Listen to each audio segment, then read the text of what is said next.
Maka itu surga langsung tahu hanya gadis yang satu itu.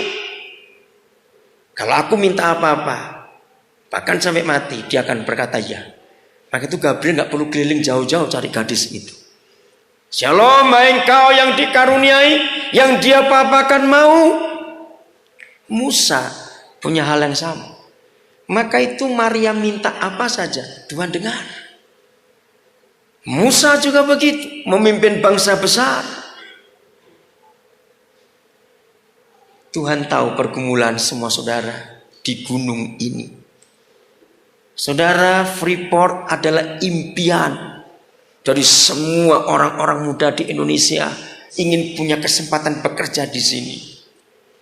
Tapi mereka tidak tahu penderitaan di sini. Bukan soal hidup makan enak seperti itu. Dari kami berenam yang datang, cuma Pak Leo dengan saya yang pernah ke sini. Bahkan Pak Leo pernah tinggal di sini sekian belas tahun. 4 saudara kita ini baru pertama semua ke sini. Secara kehidupan jasmani, jaminan saudara mengalahkan semua jaminan bangsa Indonesia ini. Tetapi pergumulan batin dan mental saudara sesungguhnya tidak sebanding, maaf saya berkata, dengan apa yang saudara dapat. Keluarga harus ditinggalkan, sebagian besar saudara di daerah camp ini. Belum tantangan-tantangan yang lain yang ada. Betapa perlu setiap saudara menduduki posisi Maria dan posisi Musa. Sampai Tuhan menjamin yang telah kau katakan kepadaku akan kulakukan. Siapkan hati saudara sungguh-sungguh untuk dibawa kepada posisi ini. Syarat yang kedua, Tuhan berkata kepada Musa, dan aku mengenal engkau. Cari Tuhan manapun di dunia, tidak ada Tuhan yang berkata mengenal umat yang menyembah Dia. Saudara, kalau kita ditanya para pimpinan atau orang-orang yang bekerja di Freeport yang bukan orang Indonesia, mereka tanya misalnya, apakah Anda kenal presiden saudara, Ibu Megawati? Ya kita jawab tahu, karena itu presiden kita. Kalau kita yang ngomong kenal presiden, tidak ada arti yang terlalu besar. Tapi kalau suatu hari Ibu Megawati dalam suatu pidato kenegaraannya, di tempat mana begitu, tiba-tiba dia nyebut salah seorang di antara saudara. Oh, kalau Leo Siagian aku kenal. Kalau presiden yang ngomong, lain enggak? Ngerti enggak kata ini, saudara? Tuhan mana yang dengan sepenuh hati dan kerendahan hatinya dia berkata, aku kenal engkau. Ini bukan agama. Kalau agama, Tuhannya enggak sempat kenal umatnya, terlalu sibuk, urusannya terlalu banyak. Karena dia papa, dia ayah, dia pasti kenal kita. Nah, inilah kedekatan Musa dengan Tuhan. Tadi dekatnya Daud dengan Tuhan. Yang pertama yang kita lihat dekatnya Paulus dengan Tuhan sampai dia menemukan itu. Contoh terakhir, kalau ini bukan agama, Kejadian 18. Begitu akrabnya. Nah, konsep perjanjian lama, saudara, itu Tuhan itu masih jauh dengan kita. Sebab Yesus belum datang dan belum mati. Kan kita ingat waktu dia mati cuma ada satu peristiwa. Tirai bait suci, ruangan Maha Kudus itu terbelah. Kenapa? Karena dengan matinya Tuhan Yesus berarti jalan kepada Bapa terbuka. Nah, perjanjian lama itu belum ada.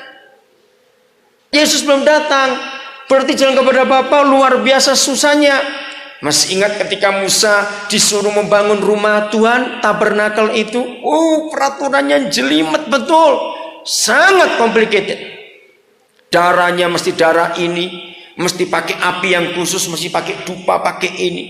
Lalu imam-imam besar yang cuma setahun sekali boleh masuk ke ruangan Maha Kudus, ketemu Tuhan di atas tutup tabut perjanjian itu. Kalau masuk di samping bawa api, bawa darah, bawa dupa, mereka harus diikat pakai tali di kaki kanannya. Talinya sepanjang rumah Tuhan itu sampai ke halaman. Lalu di ujung jubah para imam harus ada bel-bel kecil penuh. Mengapa? supaya rekan-rekannya yang di ruangan suci, kalau mereka nggak dengar lagi kerincing sekian lama, berarti sudah mati nih. Pasti ada dosa itu imam. Mereka tidak boleh masuk, dan begitu sudah mati, mereka nggak boleh masuk. Yang dari luar nyeret pakai tali tadi. Ngeri sekali Tuhan pada zaman itu. Tapi toh sudah, dia bisa begitu dekat. Maka seharusnya dalam zaman perjanjian baru, ketika Yesus sudah datang untuk kita dan membuka jalan kepada Bapa di surga, seharusnya kita jauh lebih dekat kepada saudara kita di perjanjian lama dulu. Lihat Kejadian 18. Saya kagum kepada Tuhan kita. Ayat 1. Kemudian Yahweh menampakkan diri kepada Abraham dekat pohon tarbantin di Mamre. Tuhan menampakkan diri, dia datang kepada anaknya yang namanya Abraham. Lalu mari kita teliti situasi, kondisi, dan posisi Abraham. Ini bukan agama, saya ulangi. Kalau agama nggak mungkin seperti ini. Harus ada ritualnya dulu. Dalam kondisi apa, dalam posisi apa, dan dalam situasi apa, kalimat berikut menerangkan. Sedang ia duduk di pintu kemahnya waktu hari panas terik. Anak-anak Tuhan, kalau pada zaman dulu Abraham, dia bukan di Tembagapura yang dingin, itu di daerah yang sampai hari ini masih ada, daerah Timur Tengah. Panas, terik, belum ada listrik, jadi nggak ada kipas angin apalagi AC. Kalau orang ini duduk di pintu kemah dalam cuaca begitu panas, kira-kira sedang apa? Ngisis, orang Jawa bilang, cari angin. Nah, pintu itu lewatnya angin, betul nggak? Nah, maaf ya, saya percaya kalau Om Abraham dengar dia nggak marah. Saya bayangkan dia pasti sedang tidak pakai baju. Boleh? Kalau mikir pasti lagi nggak pakai baju. Lalu saya bayangkan ini, memang nggak ada fotonya. Pasti Om Abraham itu gemuk, saudara. Boleh toh bayangan seperti itu? Sudah gemuk, nggak pakai baju, duduk di pintu.